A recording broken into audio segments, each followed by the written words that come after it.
Hello दोस्तों, बहुत बहुत स्वागत अभिनंदन एक बार फिर से RDX GS गुरु में। दोस्तों, हम यूपी पीएससी के लिए आर ओ के लिए टेस्ट सीरीज पढ़ रहे हैं। किसकी? ध्येय IAS की। उसमें टेस्ट नंबर 7 GS का टेस्ट नंबर 7 है। उसका पार्ट 1 हमने कंप्लीट कर लिया और आज GS टेस्ट नंबर 7 का पार्ट 2 कंप्लीट करेंगे। ठीक है, तो 7 हमारा पूरा हो जाएगा आज। ओके, चलो शुरू करते हैं। पहला क्वेश्चन है डिफेंस एक्सपो। हमने 75 क्वेश्चन तक कंप्लीट कर लिया, 76 क्वेश्चन से पार्ट 2 में पढ़ेंगे। ओके, चलो। डिफेंस एक्सपो का आयोजन किया जाता है कितने वर्ष बाद? प्रति 2 वर्ष बाद। ये जो है ये डिफेंस मिनिस्ट्री के अंडर आता है और हर 2 वर्ष बाद होता है। 2020 का यूपी के लखनऊ में हुआ था, इसलिए इंपॉर्टेंट है। ठीक है, अब 2022 वाला, ठीक है ना, क्लियर हो गए। तो 22 वाला कहाँ हुआ था? 11वां संस्करण था, लखनऊ में हुआ था। अब 24 में होगा अगला। निम्नलिखित युग्मों में से कौन एक सही सुमेलित नहीं है? गौड़ झील रामपुर सही है, बताओ। आप बताना है। सही है, बिल्कुल सही है। और बरुआ सागर झील झांसी में सही है। और बेला सागर मिर्ज़ापुर में है? नहीं। कहाँ पे है फिर ये? बेला सागर महोबा में है, बरुआ मिर्ज़ापुर में नहीं है, महोबा में। औंधीताल वाराणसी में। ठीक है, गौर झील रामपुर, बरुआ सागर झांसी, औंधीताल वाराणसी और बेला सागर महोबा। उत्तर प्रदेश में संयुक्त वन प्रबंधन प्रारंभ हुआ था कब? 1992 में। 78 का हो गया ए क्वेश्चन। वनों को 1935 में राजकीय संपत्ति घोषित किया गया यूपी में। ठीक है, यह भी याद रखना, 1935 में। और ये संयुक्त वन प्रबंधन कार्यक्रम 1992 में। अगला देखो, उत्तर प्रदेश सरकार द्वारा चलाई जा रही एक जिला एक उत्पाद योजना का मुख्य उद्देश्य क्या है? परंपरागत उद्योगों का विकास, स्थानीय कौशल का विकास, वस्तुओं का अधिक मात्रा में निर्यात। सही है, तो ये सभी सही हैं। ये सब जो है इसका उद्देश्य है। अगला देखो, निम्नलिखित राज्यों में से कौन सा एक 2011 की जनगणना के अनुसार कुल साक्षरता दर और नगरीकरण के स्तर पर, दोनों ही चीज़ों में, मतलब कुल साक्षरता और कुल नगरीकरण की स्थिति में दूसरे नंबर पर आता है? तो सबसे टॉप पे तो आता है केरल, दूसरे पे कौन? मिजोरम आता है। दोनों ही चीज़ों में याद रखना। 80 का क्या होगा? डी। देखो, केरल की साक्षरता सबसे ज़्यादा कितनी? 94%। और मिजोरम की 91.3% दूसरे नंबर पे। वहीं सर्वाधिक नगरीकरण की बात करें तो गोवा सबसे टॉप पे, कितना? 62.2%। और मिजोरम 52.1% के साथ दूसरे नंबर। ठीक है, तो बी हो गया, डी हो गया ऑप्शन। अगला देखिए 81। निम्नलिखित में से कौन एक सही सुमेलित नहीं है? प्रमुख अंतर्राष्ट्रीय संगठन और उनके मुख्यालय बताने हैं। तो विश्व व्यापार संगठन WTO जिनेवा में सही है। यूरोपीय आर्थिक विकास या समुदाय, यूरोपीय आर्थिक समुदाय ब्रुसेल्स में, ये भी सही है। विश्व बैंक का न्यूयॉर्क में, ये गलत है। कहाँ पे बताऊंगा अभी। आसियान का जकार्ता में, तो ये सी वाला गलत है। विश्व बैंक, वर्ल्ड बैंक का कहाँ है? वाशिंगटन DC में। कहाँ पे? वाशिंगटन DC में। जुलाई 1945 में इसकी स्थापना होती है। ओके, 81 में हो गया सी ऑप्शन। अब आ जाओ 82 में। शून्य बजट प्रणाली का सर्वप्रथम प्रयोग कहाँ किया गया था? शून्य आधारित आधारित बजट प्रणाली कहाँ पे? तो सबसे पहले USA में शुरू की गई थी ये। कब? ये USA में शुरू की गई थी। और अच्छा, भारत में भी गत वर्ष, मतलब इसमें क्या है देखो, पहले समझो शून्य आधारित बजट क्या है। मतलब जैसे हम बजट बनाते हैं तो पिछले साल के जो व्यय है ना उनका भी उल्लेख करते हैं, लेकिन शून्य आधारित में पिछले साल के व्यय का उल्लेख नहीं किया जाता। यह है शून्य बजट आधारित। अच्छा, भारत में भी एक बार 1985 में ये प्रचलन में आई थी, 1985 में। ओके, अगला देखो, निम्नलिखित कथनों पर विचार करें। इन्वेस्ट यूपी के अंतर्गत गवर्निंग बोर्ड का अध्यक्ष वित्त मंत्री होता है? नहीं होता। कौन होता है? सोच के देखो, CM साहब होंगे। कौन? योगी जी। इन्वेस्ट यूपी एक निवेश प्रोत्साहन एवं सुविधा एजेंसी है जिसकी स्थापना उद्योग बंधु के स्थान पर की गई। सत्य बताना है, तो केवल बी सत्य, ये सही है। उद्योग बंधु की जगह पे ये स्टार्ट हुआ। कौन? Invest UP. 83 क्वेश्चन हो जाएगा कौन सा? बी। अच्छा, कब हुआ? 9 जून 2020 में। 2020 में स्टार्ट हुआ ये इन्वेस्ट यूपी, उद्योग बंधु की जगह 2020 में। ओके, चलो अगला। उत्तर प्रदेश उत्तर प्रदेश स्टार्टअप फंड का शुभारंभ किया गया कब? बताओ। यह है जी 2020 में। ये भी इन्वेस्ट यूपी भी 2020 में, और यूपी स्टार्टअप फंड का स्टार्टिंग भी 2020 में हुई, 20 मई 2020। अच्छा, ऐसा जो है स्टार्टअप फंड स्टार्ट करने वाला यूपी पहला राज्य है, इसलिए इंपॉर्टेंट है क्वेश्चन, तो डी ऑप्शन हो जाएगा। जनगणना 2011 के अनुसार उत्तर प्रदेश से संबंधित निम्नलिखित कथनों पर विचार करना है आपको। बताइए, उत्तर प्रदेश में महिला साक्षरता दर जो है 57.2% है। सही है, बिल्कुल राइट है, ये बात एकदम राइट है। अच्छा, 85 में क्वेश्चन नंबर पार्ट 2 पे आओ। उत्तर प्रदेश के कार्यबल में महिलाओं की सहभागिता कितनी है? 16.75%, पौने 17% है। ये भी बात सही है। असत्य पूछे हैं तो इसमें हो जाएगा ऑप्शन डी। दोनों ही सही है, तो कोई भी असत्य नहीं हुआ, डी ऑप्शन हो गया। ये याद रखना, ये साक्षरता तो याद रखोगे आप 57.2%, लेकिन 16.75% कार्यबल में महिलाओं का हिस्सा, ये याद रखना, ठीक है। बाकी पुरुषों का है। कितना हो गया? लगभग 83%, 83.25% हो गया ना। उत्तर प्रदेश के किस जिले को पूर्व में मोहम्मदगढ़, सोबितगढ़, कोल क्षेत्र के नाम से जानते थे? ये भैया अलीगढ़ को जानते थे। अभी अलीगढ़ के नाम को परिवर्तित करने की बात चल रही है, और उसकी जो है अ, उसके नगर निगम में ये प्रस्ताव पास करके शासन को भेज दिया है ना, विधानमंडल को भेज दिया है, इसलिए ये लाइट में है। इसलिए याद रखना, अलीगढ़ के नाम थे। ये कौन? मोहम्मदगढ़, सोबितगढ़, कोल। अगले देखो, नरहरिदास निम्नलिखित में से किसके गुरु थे? तो ये तुलसीदास जी के गुरु थे। किसके? तुलसीदास जी के गुरु थे। 87 में हो जाएगा सी। अच्छा, एक चीज़ और देख लो, इब्राहिम लोदी ने तो इसका नाम, जो मोहम्मद अलीगढ़ के नाम की बात है ना, तो मोहम्मदगढ़ तो रखा था इब्राहिम लोदी ने, और सोबतगढ़ रखा था सोबत खान ने, सूबेदार था अलीगढ़ का, उसने रखा। 87 में हो गया सी। क्लियर है ना? तुलसीदास साहब के गुरु थे।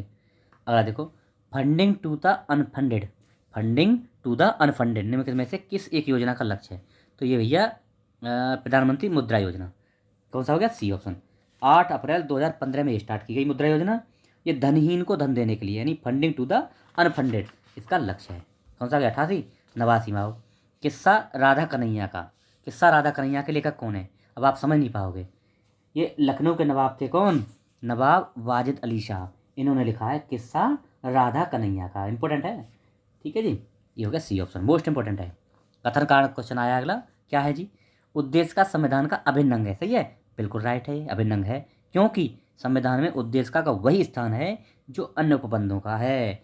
ए और आर दोनों सही, और आर जो है ए की व्याख्या भी कर रहा है। ए ऑप्शन हो जाएगा। अगला देखो, बंधुआ मजदूरी प्रणाली उन्मूलन अधिनियम 1976 कब आया? ये तो यही याद रख लेना, बंधुआ मजदूरी प्रणाली उन्मूलन अधिनियम 1976 में आया। ये एक अपने आप में क्वेश्चन है। यह संविधान के किस अनुच्छेद के क्रियान्वयन में आया? तो ये अनुच्छेद, ये हो जाएगा 23, अनुच्छेद 23 के क्रियान्वयन में ये आया था। सी ऑप्शन हो जाएगा। क्या बोलता है ये? बंधुआ मजदूरी और बलात् श्रम पर रोक लगाता है, अनुच्छेद 23। अच्छा, अगला देखो, राष्ट्रपति द्वारा कुछ क्षेत्रों में विशेष ज्ञान और अनुभव रखने वाले 12 सदस्यों को राज्यसभा हेतु मनोनीत किया जाता है। निम्नलिखित में से कौन सा एक क्षेत्र इसमें सम्मिलित नहीं है? मतलब कुछ क्षेत्र सम्मिलित हैं कि इन क्षेत्रों से इन क्षेत्रों से मनोनीत किए जाएंगे, लेकिन इनमें से एक क्षेत्र नहीं है, उसमें शामिल नहीं है। कौन सा नहीं है? तो ये सहभागिता नहीं है, सहकारिता नहीं है। बाकी कला, साहित्य, समाज सेवा, विज्ञान, ये सब हैं, सहकारिता नहीं है। ठीक है, ए ऑप्शन हो जाएगा। 92 का 93 में आओ, 93। निम्नलिखित कथनों पर विचार करें। राज्यों की राजभाषाओं के संबंध में प्रावधान अनुच्छेद कितने में? 345। मोस्ट इंपोर्टेंट है, याद रख लेना। राज्यों की राजभाषाओं संबंधित प्रावधान किसमें? 345 में। इंपॉर्टेंट है। राज्यों के लिए राजभाषा निर्धारण संबंधित राज्य का विधानमंडल करेगा। ये बात दोनों ही सही है, ठीक है। सत्य पूछा है तो सी ऑप्शन हो जाएगा। 93 में सी ऑप्शन। आ जाओ 94। निम्नलिखित संविधान संशोधन में से किसमें दल बदल के आधार पर संसद या राज्य विधानमंडल की सदस्यता के अयोग्यता घोषित करने के संबंध में प्रावधान है? तो 52वां संविधान संशोधन कब आया? 1985 में आया था।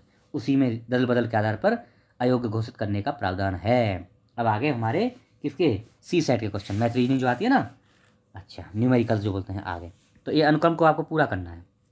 एक्स वाई के स्थान पर क्या आएगा? तो देखो 3 1 है, पहले 1 और 3 आया, तो 1 दूनी 2 प्लस 1, 3 दूनी 6 प्लस 1 7, 7 दूनी 14 प्लस 1 15 आएगा, 15 आएगा। 15 दूनी 30 प्लस 1 31 आएगा, 31 दूनी 62 प्लस 1 63 आएगा। तो 15 और 63 आएगा, डी ऑप्शन हो जाएगा। 95 में ऑप्शन डी। अगला देखो, निम्नलिखित इन श्रृंखलाओं में आपको बताना है कि कौन एक गलत युग में गलत। तो देखो 1 2 3, ये तो आएगा 1 2, और ये 1 मिनट, 1 2, 1 दूनी 2 3 6 चौक 24 पंजे 120 छिक्का।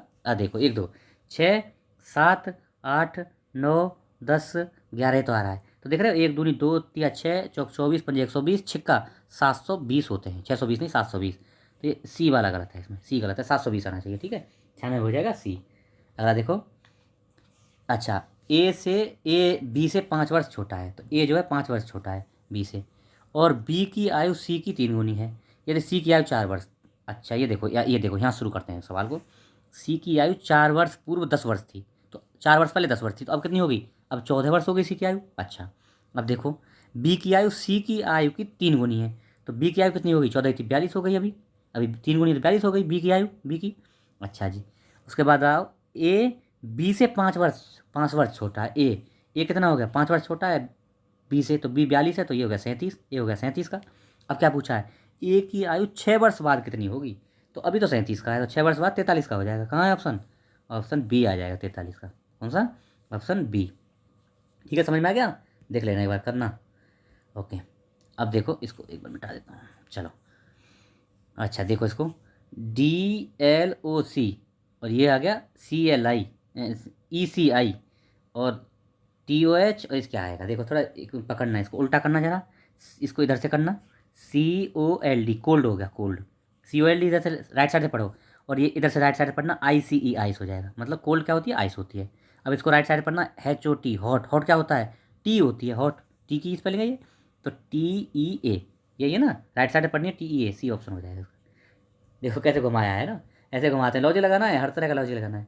यदि किसी माह की 23 तारीख को रविवार हो, 23 तारीख को रविवार हो, तो 4 सप्ताह, तो 2 सप्ताह 4 दिन पहले कौन सा दिन होगा? कौन सा दिन था?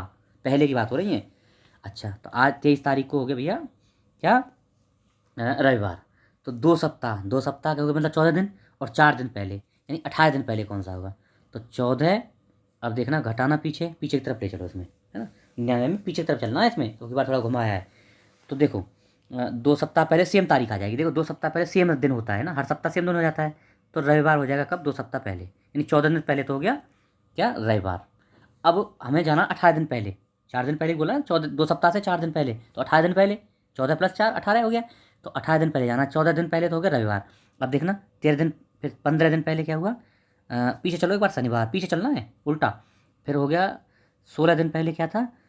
फिर हो गया शुक्रवार, और 15 दिन पहले, सॉरी 17 दिन पहले बृहस्पतिवार, और 18 दिन पहले बुधवार था। कौन सा आ गया? बुधवार। सी ऑप्शन हो गया। ठीक है, ऐसे जाना है पीछे। अगला देखो, अब इसमें श्रृंखला बिठाना है। तो देखो ABC A, यहाँ क्या आएगा और यहाँ क्या आएगा, ऐसे बिठाना है। तो देखो इसमें कैसे बन रहा है, ऐसे बन रहा है ABCA, यहाँ तक का एक हो गया कंप्लीट। फिर आएगा ABCAA, फिर आएगा ABCA।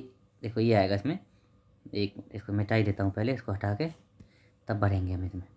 चलो, तो देखो इसमें आएगा पहले में A, फिर ABCAA आ जाएगा, ABCAAB, BAB, और फिर आ जाएगा दूसरे में, अच्छा दूसरे में आ जाएगा B।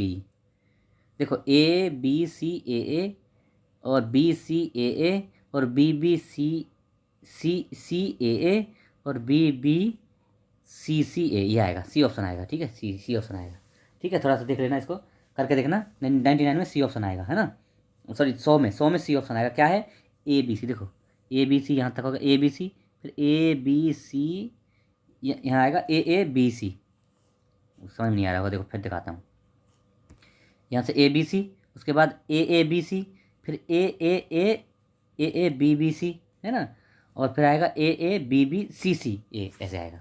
ठीक है, सी ऑप्शन आएगा। अगला देखो, स्ट्रीट लाइट के सभी पोल सीधी पंक्ति में 50 मीटर के अंतराल पर गाड़े गए हैं। प्रथम 9 पोलों के बीच की दूरी कितनी होगी? देखो जब पहला और दूसरा यहाँ पोल गाड़ेंगे तो 2 पोल तो 2 हो गए, लेकिन दूरी 50 मीटर आएगी, तो यानी एक पोल काउंट नहीं होता है ना? पहला और लास्ट में 9 पोल में, यानी 8 के बीच की तो दूरी काउंट होगी, हर एक के बीच 50 मीटर दूरी है, तो 8 के बीच में 400 मीटर की दूरी होगी। कौन सा हो गया? बी ऑप्शन हो गया। कौन सा? B option. अगला देखो, एक घड़ी को आईने में देखने पर लगता है कि 3:40 हुए हैं, तो घड़ी में समय क्या है? सही समय। जब घड़ी ऐसे देखी जाए ना आईने में, तो 11:60 से उसको घटा देना है उस टाइम को। तो कितने बज रहे हैं? 3:40 हो रहे हैं, तो 40 में से 20 बचे, और 11 में से 3 गए तो 8:20 होंगे भैया। कहाँ है? 8:20 ही आएगा, बी ऑप्शन। ठीक है, चलो ऐसे घटाना, याद रखना। एक लड़के की तस्वीर की ओर इंगित करते हुए मधु ने कहा, उसकी बहन मेरे पिताजी की इकलौती पुत्री है। मतलब उस लड़के की बहन और इकलौती पुत्री है, मेरे पिताजी की इकलौती पुत्री। पिताजी की इकलौती पुत्री तो मैं ही हो गई ना भाई, वो लड़की बोल रही है, मधु बोल रही है, मेरे पिताजी की इकलौती पुत्री तो मधु ही हो गई खुद। अब उसकी बहन, तो वो लड़के की बहन कौन है? मधु ही हो गई। अब क्या है? तो मधु का भाई है वो लड़का। तो बताएं कि मधु के पिताजी से उस लड़के का क्या संबंध है, मतलब वो लड़का क्या लगता है मधु के पिताजी का? तो पुत्र लगता है, सी है। 103 में सी आ गया। ठीक है, समझ में आया? करके देखना। देखो मधु बोल रही है कि इस लड़के के पिताजी, मतलब वो मेरे लड़के का भाई, देखो लगा बैठा के देखो एक बार, वो लड़का जो है मधु का भाई है, तो बोल रही है मेरे भाई के पिताजी की इकलौती पुत्री मैं ही हो गई, बोले मधु ही हो गई। तो ये बैठ रहा है ना? सही, बिल्कुल बैठ रहा है। तो उस लड़के से उसके मधु के पिताजी क्या संबंध हुआ? बेटा हो गया। क्लियर है? तो अल्लाह देखो, शब्द को उसमें कौन सा शब्द चौथे स्थान पर आएगा। देखो सबसे पहले सी ए आर तीनों में आ रहे हैं, ठीक है, CAR। अब देखना उसके बाद कौन सा आएगा, सबसे पहले पी वाला आएगा, पहले पे आ गया, फिर PU वाला आएगा दूसरा, PE वाला, पी के बाद ई वाला आएगा, फिर पी वाले पहले दूसरे पे आ गए, छोड़ो इसको। अब देखो तीसरे पे क्या आएगा, तीसरे पे आएगा CAR, आर इसमें भी बराबर है CAR, आर के बाद अब टी पहले आता है कि आर, चौथे नंबर पे यहाँ आर है और यहाँ टी है चौथे पे, तो ये टी तीसरे पे आ जाएगा, ये सी आएगा, 104 में सी होगा, CAR कैरी वाला आएगा चौथे नंबर पर, लगा लेना है। RST, अरे नहीं भैया, रुको रुको रुको एक मिनट, ये क्या होता है, ये तो ये आएगा ना, टी, आर के बाद टी आता है ना, RST, तो ये बी आएगा चौथे पे, सी नहीं, सी तो तीसरे पे ही आ जाएगा, है ना, पहले दूसरे पे ए भी हो गया, तीसरे पे सी आ जाएगा, आर आर, उसके बाद में लास्ट में टी आता है ना, आर के बाद टी आता है, तो चौथे पे टी आएगा, मतलब बी ऑप्शन। अच्छा, अरे देखो ए बराबर 2, एम बराबर 26, देख लो क्या हो रहा है, तो डबल हो रहा है उसका जो रैंक है, ए 1 पे होता है तो एम होता है कितने पे, 13 पे 26 हो गया, ए 1 पे होता है 2 हो गया, जेड कितने पे होता है 26 पे तो 52 हो गया, तो बैट क्या होगा, देखो बी कितने पे होता है 2 पे तो 4 हो गया, प्लस उसके बाद में ई कितने पे होता है 5 पे तो 10 हो गया, कितने हो गए 14, और टी कितने पे होता है 20 पे तो प्लस हो गए 40, तो 40 10 50 54 हो गए, सी, ये बी ऑप्शन है, 54, 54 आ रहा है ना, देखो जोड़ लो, 54 आ रहा है, देखो ए हो गया, ए बी हो गया 2 पे तो 4 हो गए, है ना, 4, प्लस ई हो गया 5 पे तो 10 हो गए, प्लस टी होगा 20 पे तो 40 हो गए, 40 पे तो 10 50 और 4 54, बी ऑप्शन हो गया। चलो 105, 106 में आओ, हाँ जी 106 में आ जाओ। अंग्रेजी वर्णमाला में आपके दाईं ओर से 11वें अक्षर, पहले दाईं ओर से 11वें अक्षर, अंग्रेजी वर्णमाला लिख लो उल्टी, मतलब ऐसे लिख लिए, दाईं ओर से आएंगे, मतलब जेड से आएंगे, ZYXWTUUTSR ऐसे करके आएंगे, तो पी होगा, 11वां अक्षर होगा पी, 11वें अक्षर के पी के दाईं ओर, अब इसके दाईं ओर आना है, इसके दाईं ओर, पी के दाईं ओर आएंगे कितना, 5वां अक्षर, तो कौन होगा, पी से QRSTU आएगा भैया, यू, यू आएगा, ये रहा बी ऑप्शन।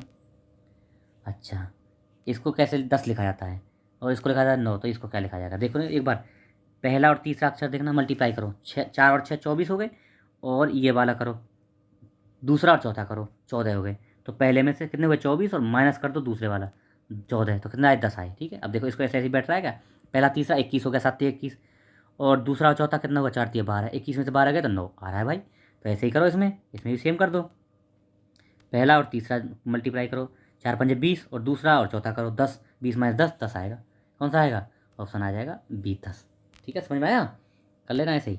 अब देखो निम्न में से कौन सही सुमेलित नहीं है, सही सुमेलित है पूछा है, सही सुमेलित है, हाइड्रा, रक्त का अभाव, हाइड्रा में रक्त नहीं होता, बिल्कुल सही है, जीवाणु मोनेरा जगत में रखे जाते हैं, बिल्कुल सही है, एक कोष के जीवों में जनन अलैंगिक विधि से होता है, मुकुलन वगैरह बोलते हैं ना, मुकुलन, इस प्रफुसन है, तो ये डी ऑप्शन होगा, सभी सही है। निम्न में से किस एक को पूर्ण पाचक रस कहा जाता है, पूर्ण पाचक रस बताओ, तो अगन्नाशयी रस को, 109 में सी ऑप्शन हो जाएगा, अगन्नाशयी रस को बोलते हैं पूर्ण पाचक रस, ठीक है जी। अब देखो पित्तरस, देखो अगन्नाशयी रस का एक क्षारीय रस होता है, इसमें कार्बोहाइड्रेट एवं वसा और प्रोटीन को पचाने का एंजाइम होते हैं, ठीक है, इसे पूर्ण पाचक रस कहते हैं, किसको, अगन्नाशय को। पित्तरस का श्रावण कहाँ से होता है, यकृत से, और भंडारण कहाँ होता है, पित्ताशय में, ये वसा का पायसीकरण करता है, कौन, पित्तरस। जठर रस, ये इसमें HCl होता है, हाइड्रोक्लोरिक एसिड होता है, और आमाशय द्वारा निकलता है, जठर रस आमाशय से निकलता है, HCl होता है। लाइपेज एक एंजाइम लिपिड्स का पाचन करता है, क्या, लाइपेज एंजाइम्स लिपिड्स का पाचन करता है, ठीक है, सी ऑप्शन हो गया इसमें। लाइकेन के संबंध में कौन से कथन सत्य हैं, लाइकेन कवक और शैवाल के परस्पर सहजीवी संबंधों का परिणाम है, लाइकेन सही है, कवक और शैवाल के परजीवी परस्पर सहजीवी संबंध का परिणाम है, बिल्कुल राइट है। जहाँ वायु प्रदूषण होता है वहाँ लाइकेन नहीं उगते हैं, बिल्कुल राइट है, सी ऑप्शन है, दोनों ही सही। अगला देखो निम्न के युग्मों में से कौन सा एक सही सुमेलित नहीं है, भाप और इसको थोड़ा इंग्लिश में पढ़ना पड़ेगा, देखो भाप और अंगार नहीं है, ठीक है, थोड़ा सा इसको जो है ना इंग्लिश में पढ़ लेंगे, है ना। तो देखो इसको बोलते हैं water gas, water gas CO मतलब कार्बन मोनोऑक्साइड प्लस हाइड्रोजन, बिल्कुल राइट है ये। अच्छा जी, कौन सा सुमेलित क्या पूछा है, सुमेलित नहीं है पूछा है, अच्छा ठीक है। अच्छा दूसरा है प्रोड्यूसर गैस, प्रोड्यूसर गैस होती है कार्बन मोनोऑक्साइड और नाइट्रोजन, ये भी सही है। प्राकृतिक गैस क्या होती है, ये क्या होता है, मीथेन होती है, CH4 मीथेन और ईथेन, सही है, सही है। सार्वत्रिक विलायक यानी कि यूनिवर्सल सॉल्वेंट क्या होता है, HCl नहीं, क्या होता है फिर, यही गलत है, क्या होता है, H2O होता है, जल, H2O होता है।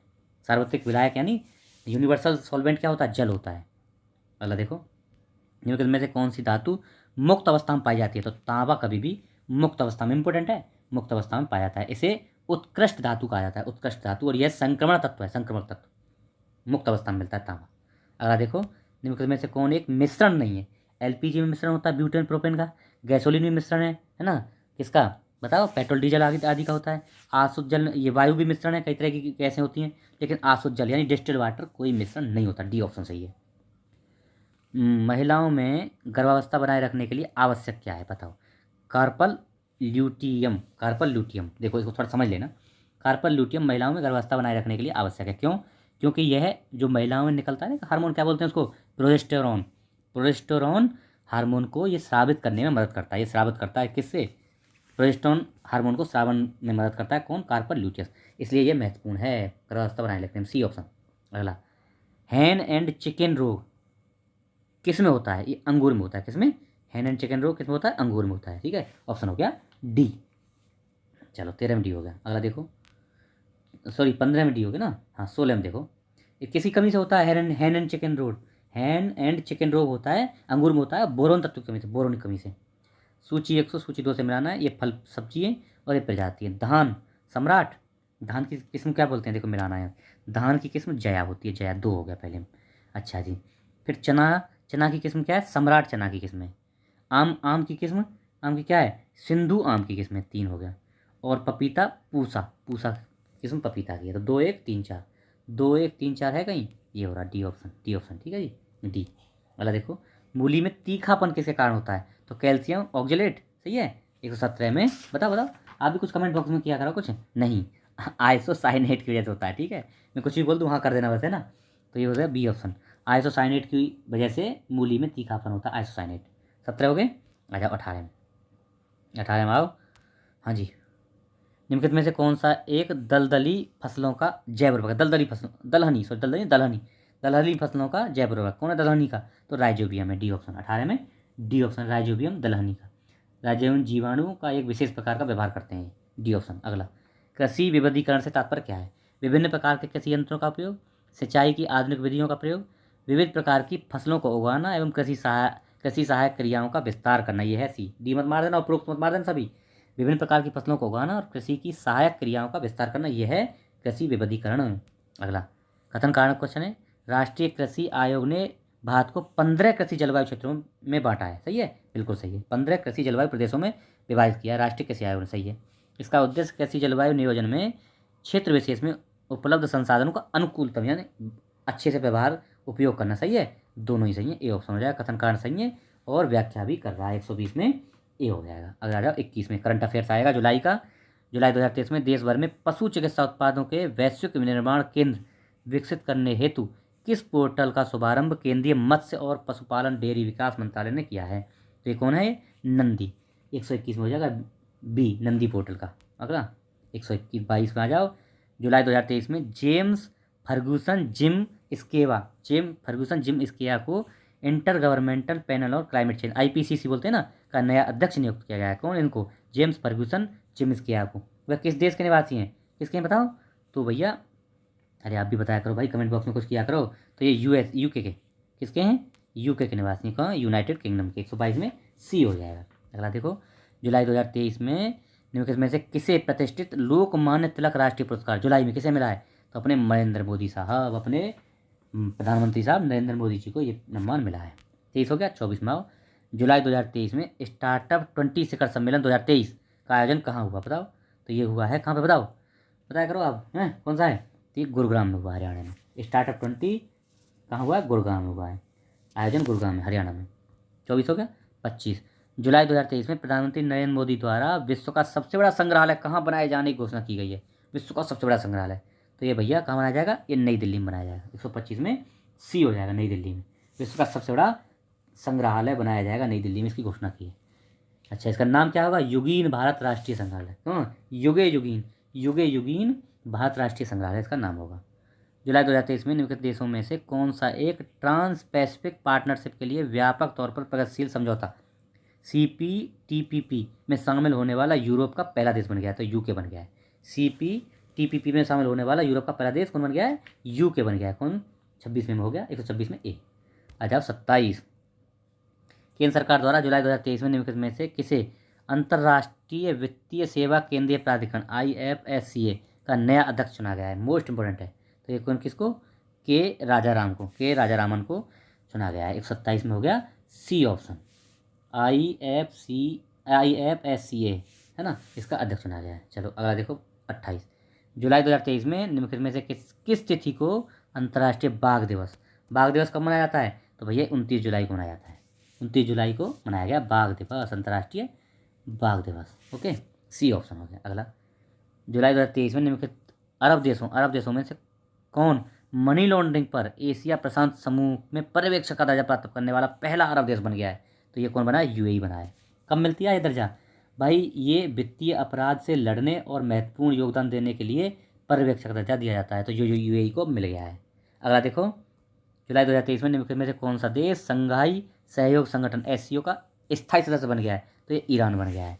अब ये 9वां सदस्य बन गया है SCO का, ईरान। ओके, 4 जुलाई 2023 को। अगला जुलाई 2023 में किस राज्य में मानव हाथी संघर्ष की समस्याओं को समाधान हेतु गजह कोथा अभियान किस राज्य का है? तो ये असम का है।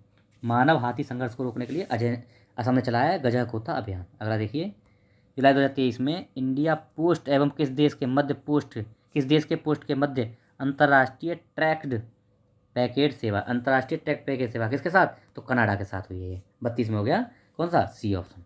आ जाओ 33 में। निम्नलिखित में से किस तिथि को विश्व युवा कौशल दिवस कब मनाया जाता है? तो 15 जुलाई को मनाया जाता है। 133 में हो गया सी। 15 जुलाई 2023 को इस बार मनाया गया। 2014 में संयुक्त राष्ट्र महासभा द्वारा इसे मनाने की घोषणा की गई थी। किसको? विश्व युवा कौशल दिवस। और 34 जुलाई 2023 में किस देश की संसद द्वारा सर्वोच्च न्यायालय के न्यायिक समीक्षा पर अंकुश लगाने के लिए एक विधेयक पारित किया गया था? तो इजराइल ने ऐसा किया। 34 में हो गया बी, इजराइल ने ऐसा किया था। 35 आ जाओ जुलाई 2023 में साल्वेक्स 2023 नौसेना अभ्यास का आयोजन भारत और एवं किस देश की मध्य नौसेना के मध्य हुआ? तो ये थी ऑस्ट्रेलिया के मध्य। 135 में हो जाएगा ए, ऑस्ट्रेलिया और भारत के बीच। कहाँ हुआ ये हुआ है भैया कौन सी जगह पे? कोच्चि में हुआ है। ठीक, कोच्चि में। जुलाई 2023 में भारतीय आम महोत्सव, क्या नाम है इसका? आमरस का आयोजन किस देश में हुआ? आमरस का आयोजन बताओ किस में हुआ? देश में हुआ? तो रूस में। देखो 36 में आमरस क्या है? भारतीय आम महोत्सव है, रूस में इसका आयोजन हुआ। उत्तर प्रदेश सरकार कृषि एवं संस्कृति खाद्य उत्पाद निर्माण प्राधिकरण द्वारा इसका आयोजन किया गया, रूस में हुआ आमरस। जुलाई 2023 में निम्नलिखित में से किन्हें देश का नया राष्ट्रीय साइबर सुरक्षा समन्वयक NCSC है ना, क्या होता है NCSC बताओ? तो ये हैं जी नेशनल साइबर सिक्योरिटी कोऑर्डिनेटर। तो कौन बने हैं ये? Lieutenant MU Nair, A option. Lieutenant MU Nair को बनाया गया है, ए ऑप्शन हो जाएगा।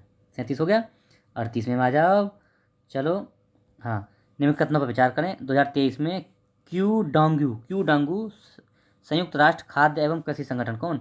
UNFAO के महानिदेशक बन गए। कौन? ये भी इंपॉर्टेंट है क्वेश्चन। UNFAO के महानिदेशक क्यू डांगू बन गए। सही है बात। क्यू डांगू दक्षिण कोरिया के कृषि एवं ग्रामीण मामलों के मंत्री रहे। नहीं, किसके? ये चाइनीज है, चीन का रहा है। क्यू डांगे चीन का कृषि एवं ग्रामीण मामलों का मंत्री रह चुका है। तो कौन सा सत्य है? केवल एक सत्य है, बी 2 गलत है। 39 में आ जाओ। 2023 में जुलाई 2023 में G20 श्रम एवं रोजगार मंत्रियों की बैठक कहाँ हुई थी? तो ये भैया कहाँ पे हुई? 39 में ऑप्शन ए, इंदौर में। श्रम एवं रोजगार मंत्रियों की बैठक कहाँ हुई? इंदौर में हुई। जुलाई 2023 में नाटो शिखर सम्मेलन का आयोजन कहाँ हुआ? तो विल्नियस लिथुआनिया में हुआ। ठीक है, ये हो गया हमारा ऑप्शन ए। आज का लेक्चर हम यहीं रोकेंगे। आशा है आपको पसंद आएगा। अगर नए हैं चैनल पर तो इसको सब्सक्राइब कर लीजिए, लोगों को बताइए, शेयर करिए। ओके, थोड़ा हेल्प करिए इसको चैनल को बढ़ाने में। मैं आपको बढ़िया से बढ़िया कंटेंट सब कुछ दूंगा। और अभी ये टेस्ट सीरीज खत्म होने से पहले, ये खत्म होगी दूसरी शुरू कर दूंगा मैं, है ना, और लेके आऊँगा उसके साथ ही शुरू कर दूँगा। Okay, thank you so much. PDF वहीं मिलेगा RDX GS गुरु टेलीग्राम चैनल पे। Okay, thank you so much. जय हिंद।